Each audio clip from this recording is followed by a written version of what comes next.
And straight to our top story here at 6 o'clock today. Students can expect to see new safety measures as they walk into Wootton High School in Rockville. Glad you're with us this morning. I'm Adam Longo. And I'm Adriana Hopkins. Now, this includes enhanced cameras and doors and more police. It comes 2 days after a shooting inside the school that sent a 16-year-old to the hospital.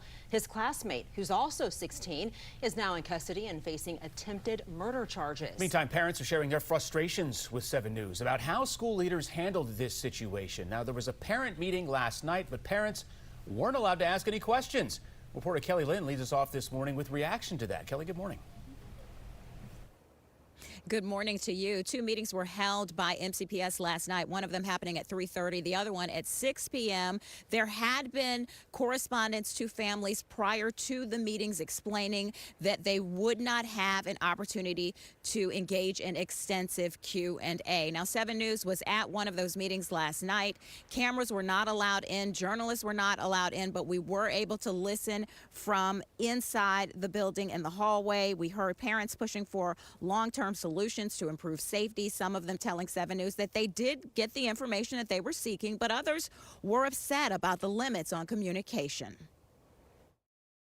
I think that was very embarrassing. We came here because we expected that they were going to answer our question, but unfortunately, they didn't answer our questions. There's undoubtedly a range of emotions that folks are going through right now, and I want to validate that this is terrible. This has been awful. It's deeply unsettling. We are heartbroken that we've experienced this. Our goal, quite candidly, is to create a safe, welcoming, and inclusive school environment. And when we have an event that runs directly counter to that, it provokes a response and a reaction.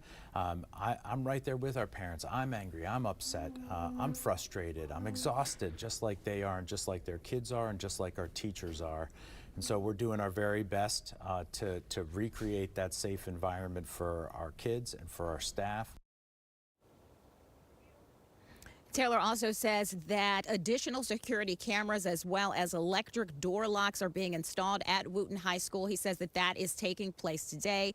He also tells us that for the remainder of the school year, there will be additional security assistance as well as additional law enforcement. We did see a police car outside of the school yesterday. Coming up in the next half hour, there is now a push to get school resource officers back in Montgomery County Public Schools.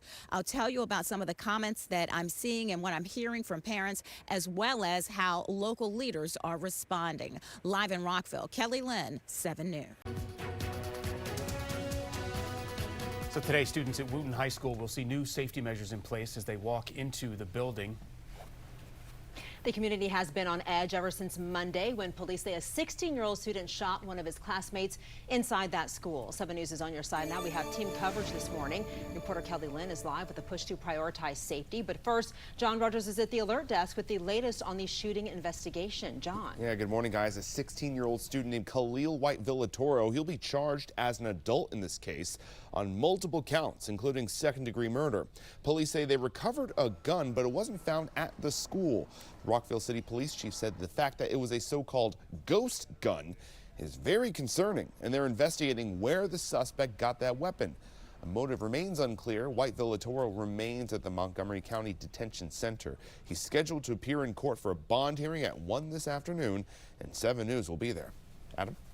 All right, meantime, there's a push to prioritize safety across all Montgomery County public schools after Monday's shooting. Let's go out to reporter Kelly Lynn to pick up our team coverage live outside the school, where she's asking parents what action they think the school system should be taking now. Kelly, good morning. Good morning. I am talking to parents. I'm also looking online. I saw a lot of pushing on X to get SROs back in Montgomery County Public Schools. That is school resource officers.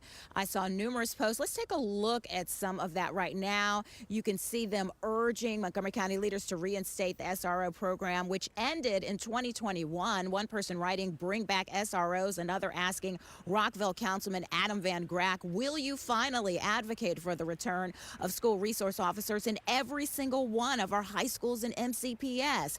Van Grack's son is a sophomore at Wootton High School. I asked him what needs to be done to improve safety. Montgomery County has removed school resource officers from the schools. They have had a modified community engagement officers, but I have to tell you, one wonders whether that's the right decision. And I think we need to ask our elected officials, should we make sure that school resource officers are in our schools?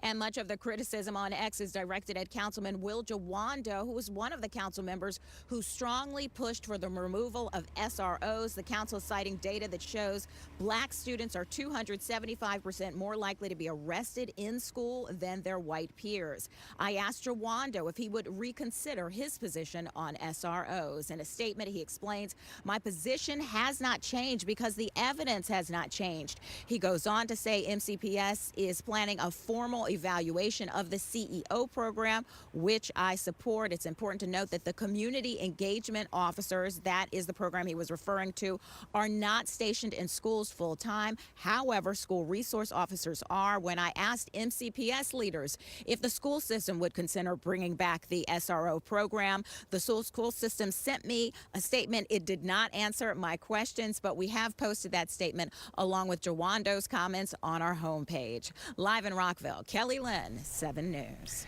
Well, this morning we want to hear from you. Just scan the QR code right there to let us know if you think all local high schools should have weapons detection systems. So far, 91% of you saying yes. This poll is also posted up on our homepage along with all of our coverage of the shooting at Wootton High School. All right.